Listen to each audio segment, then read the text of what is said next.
Kumusta kayong lahat? Ngayon ay update po tayo.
nagsisimula na talaga siya mag-init.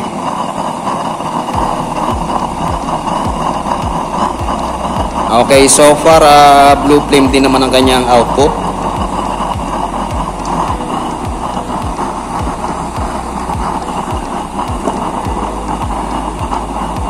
Okay, so nagsisimula na lumabas sa mga bilog natin yung mga kuha na yan, yung mga blue flame. Ayan na, kung halos nakakompleto na. May backfire pa sa likuran, blue flame din ang backfire. Masyado kasi malakas ang setting natin. So bababaan natin, lalagyan lang natin sa number 5. Masyadong maraming backfire. Okay, so sa number 5 na setting, yan ang kanyang performance.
niluluto.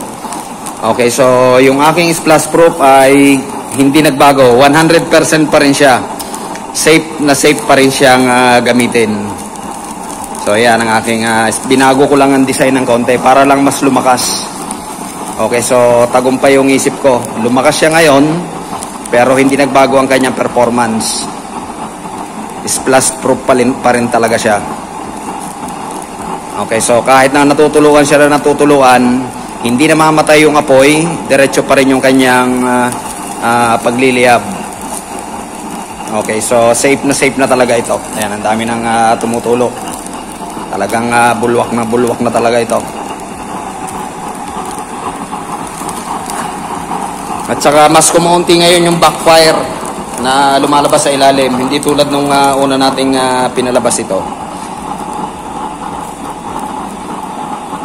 Na-minimize yung backfire sa likod, sa ilalim, then mas lumakas pa yung kanyang performance ngayon, mas gumanda.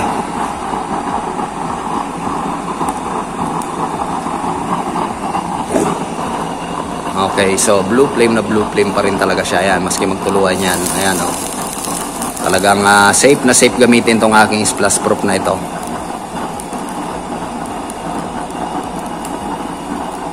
Walang violent reaction. Talagang ang ganda ng kanyang pagkakakuan.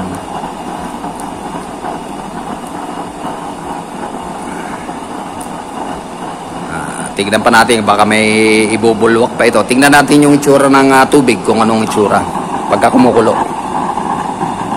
Kaya nakita nyo, halos nagtatalunan yung tubig sa lakas ng ating kuan. Sa lakas ng pwersa ng ating ngayon, splash proof ngayon. Talagang naglulundagan yung tubig. Ayan, no?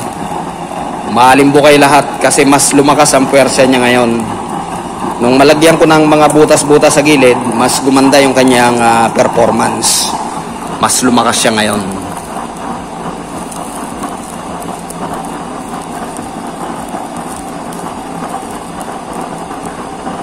Okay, so walang violent reaction na nangyari. Okay, magra-round 2 tayo. Dadagdagan ko pa uli ng tubig yan.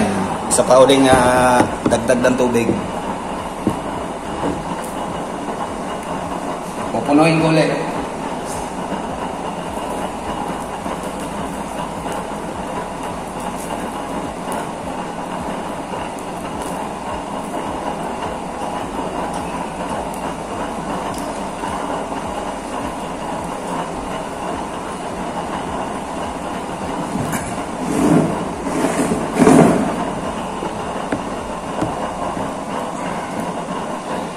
Okay, so ngayon ay pinuno ko uli ng tubig. Tingnan natin kung bali round 2 na ito. Napakarami ng basa sa ilalim niya, no? Paawan pa uli natin yan ngayon, second round.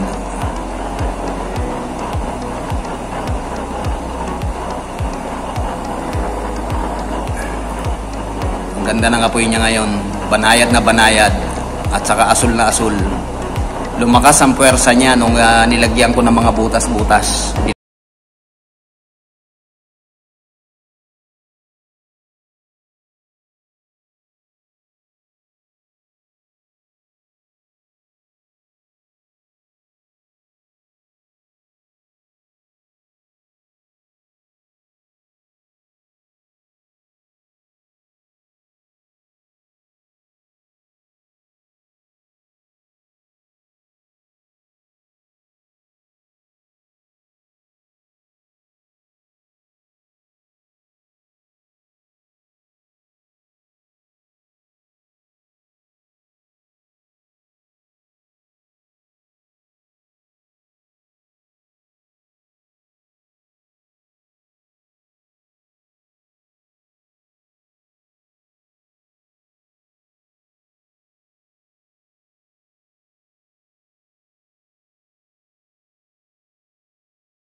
napakarami ng tubig na natulo. Basang-basa na yung ating kuwan, yung ating lamesa.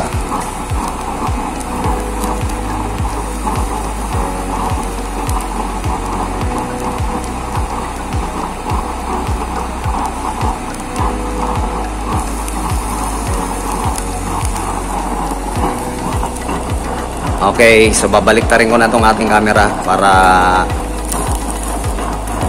makapagpaalam na uli. Kita na natin ang performance niya.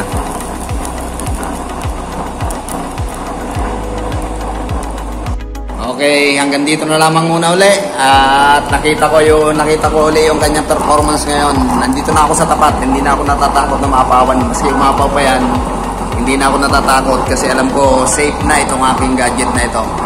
Ayan, nasa harapan na niya ako. Maski pa bumulwak yan, I mean, hindi yan magbibigay ng violent reaction. Maski pa umapaw yan. Ayan o. So, kampante na ako sa aking kalan na ito. At saka sa aking splash pro. Tingnan natin yung kanyang kulok. Tingnan nyo kung gaano kalakas. Ayan, nagtatalunan o. Ayan, nabuhusan pa yung ilalim. Ayan, nagtatalunan yung apoy. Kahit na malakas ang... kahit na may splash proof, malakas pa rin ang magpakulo ito. Malakas pa rin ang kanyang puwersa na magpakulo. Okay, so hanggang dito na lamang muna uli. Medyo mainit na talaga. Okay, so ayan ang kanyang performance ngayon. Mas gumanda, mas lumakas. Tapos safe na safe pa rin. Walang violent reaction. Ayan, katapat na ako. Hindi na ako natatakot maski matuluan pa yan. Kasi alam ko, itong gamit ko na ito ay safe na talaga. Okay, so maraming salamat sa pagsama. Until then. Thank you so much nga pala sa mga bagong subscribers at saka sa mga datingang sumusubaybay sa aking channel. Thank you so much. Until then.